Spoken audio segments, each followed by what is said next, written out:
When I first tested this, it just did not compute in my mind because normally this is not possible.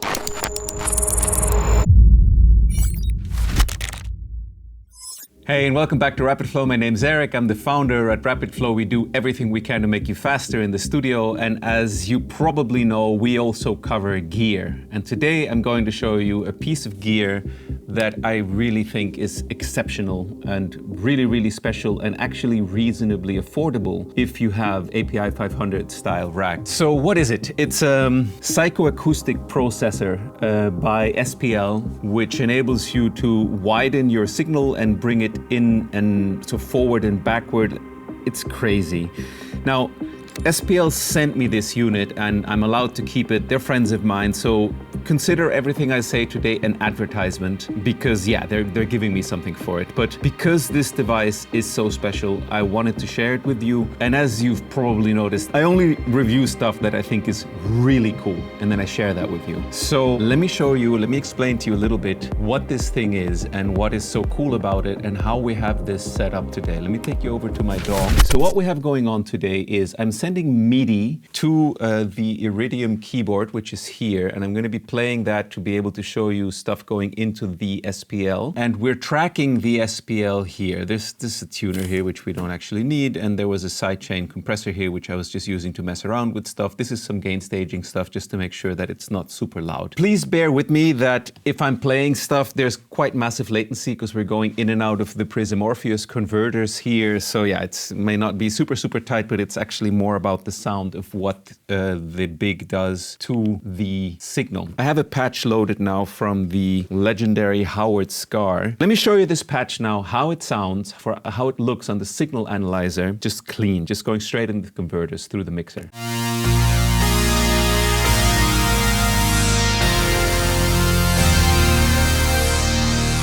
Yeah, so like amazing sound. You can hear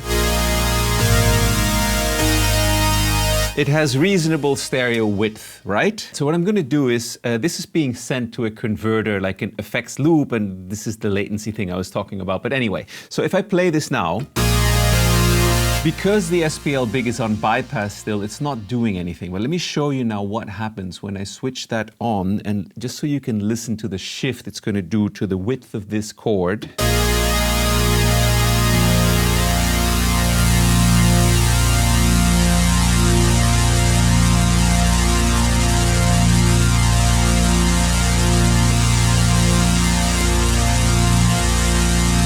Is that not sick?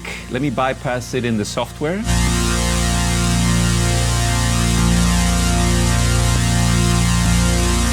Psychoacoustic processors have the hassle that often they totally screw up your mono signal and then they're kind of useless. And I've tested this thing now in various situations. I can show you. It doesn't change the mid, so the mono part of your signal at all. Let me grab the spectrum analyzer.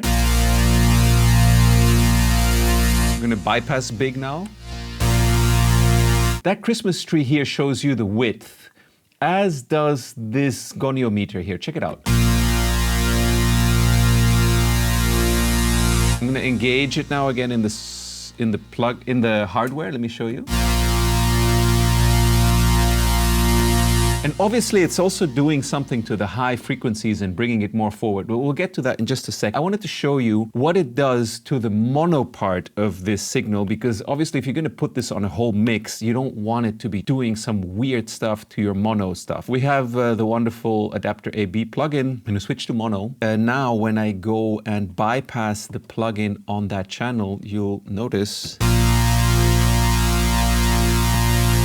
there's no difference. And as a sound engineer, someone that's been doing this for 25 years, I cannot begin to tell you what a big deal this is. When I first tested this, it just did not compute in my mind because normally this is not possible. I don't know what black magic deal SPL has with whatever entity to be able to design stuff like this. This is like the stereo spreader and the vitalizer, of which there's also a video on the channel, but way more intense and crazy because, yeah, the device just does way crazier stuff. So I'm just gonna tweak the device a bit. It's on now here. And yes, we are also gonna compare it to the plugin in a sec. So if you wanna see that, please stick around. Let me show you now what the controls on the device do. So we have it on.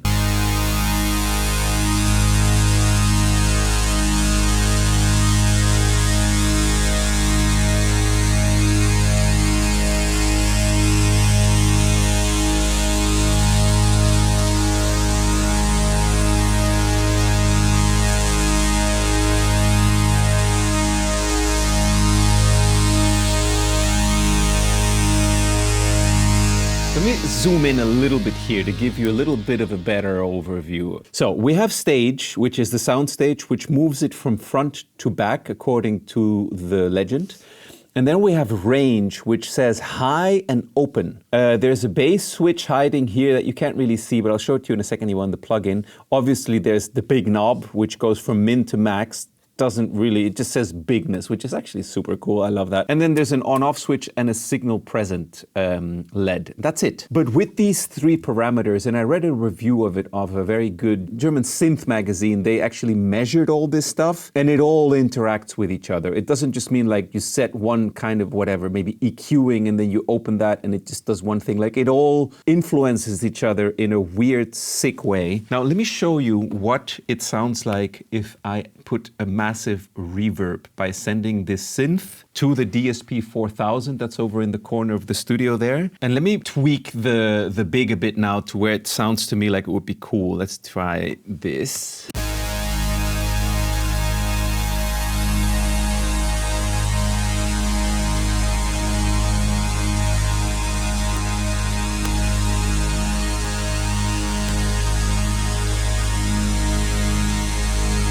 Let me play those chords again, and let me then bypass what's happening there so you can hear it without the BiG, but with the Eventide reverb.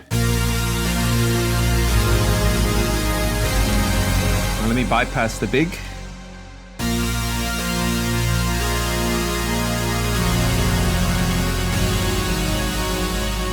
It's just like, it's a massive difference.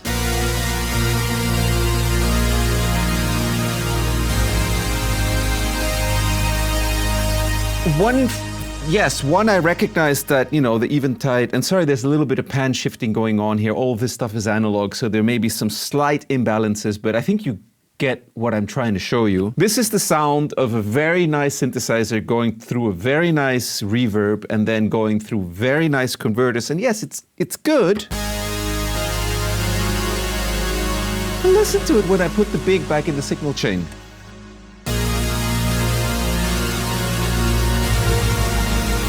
There's just no comparison. It's just so much better and wider and mono compatible, and it gets way more present and upfront. And I discovered this thing, like I've had it in my studio now for almost a year, and like, you know, I really dove into it when I started sampling the sounds for Zensphere. And I would say maybe 60-70% of the sounds I recorded went through there. Like some sounds were better with a narrower sound stage, or maybe with a more subdued sound. You know, I was tuning all the sounds as we did this. But pretty much every sound that could benefit from stereo widening and this sound stage shifting, it went through there, which is, I think, also a big part of why the sounds in Zensphere, which, if you haven't seen it, it's our in-house VST synth that sampled hardware synths through all of outboard gear and just sounds sick. If you haven't heard it, check it out. The SPL BiG was a massive part, I think, now on why the Zensphere sounds the way it sounds, why the sounds are so upfront and grabby, like in your face, and also, of course, why they have such sick stereo width, which was one of the first comments I got from my friend Riktam of GMS when he heard it. He was like, yo, bro, this sounds wide even on my phone speakers. Yes, this machine is magical. So let me show you now what this sounds like if I bring in the reverb again and sidechain this to make this like a real world example of what this would be like in your track.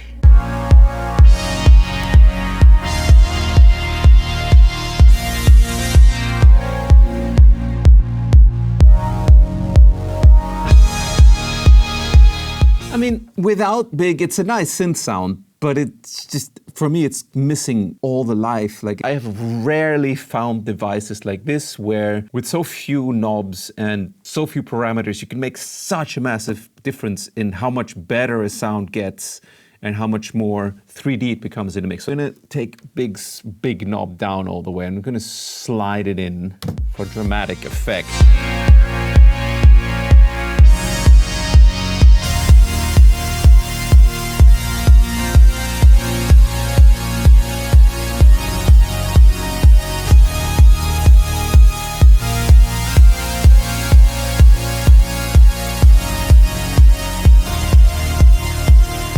And all this while being mono compatible, which is insane.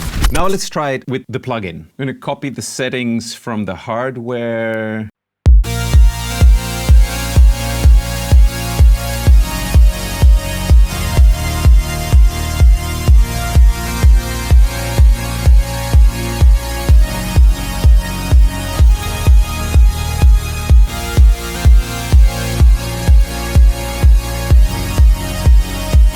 Who is this for in hardware? I think if, like me, you're, making sound packs, sampled instruments, or if you use a lot of outboard gear on the way into your session, then yeah, having it as a module. There's actually a 19-inch device that came out now that also has a tube and this circuit. I haven't heard it yet, but yes, it's out there, it exists. But for what it can do for that price point as a 500 series module, I think it's one of the best values you can get for electronic music. The plugin has additional functions, like it has this expert mode here where you can even do more and have more detailed metering, but I haven't even gone into that. Like the functions this gives me already is so mind-blowing to me that I went out and bought this plugin because, long story, SPL doesn't have NFR licenses because Plugin Alliance manages that, blah. I didn't care. I was like, I'm gonna buy it because if that thing's in use or if I would just want to drop it quickly on a track, of course I'm gonna buy it, especially for $40. It's a no-brainer, in my opinion. All right, so that's it for me today. I hope that you realize why I wanted to show you this, because when I started working with this to make Zensphere, it blew my mind, especially once I did the mono compatibility check. I was just like, this is not normal, this is not natural, this shouldn't be possible. Whoever designed this, you're a freaking genius. This is really something game-changing in audio. I haven't ever heard or seen anything that can pull stuff so wide with so few parameters in a way that's so mono compatible. So let's have one more listen to it while I tweak the knobs on the hardware, of course. If you've liked what you've seen, there's a free webinar happening where you can join me live. I'm going to be there and you can ask your questions. So if you want to uncover all of this in a lot more detail and dive in under the surface of all this, definitely check out the webinar. There's a link in the description. It's free. You're welcome to come hang out and I'll teach more of this stuff in a lot more detail, also going under the surface of why things are set up the way they are. All right, I'll see you then. Yeah, of course, if you got something from this video, please like and subscribe. This was a great gift to me by the guys from SPL and something that had became instrumental in Zensphere. So I'm super grateful for that. Thank you, Herman and everyone else, Andre, everyone else at SPL, Sasha, because this thing is insane. So let me play with the synth and the parameters on the SPL BiG, and I'll see you on the next video. Take it easy. Bye-bye.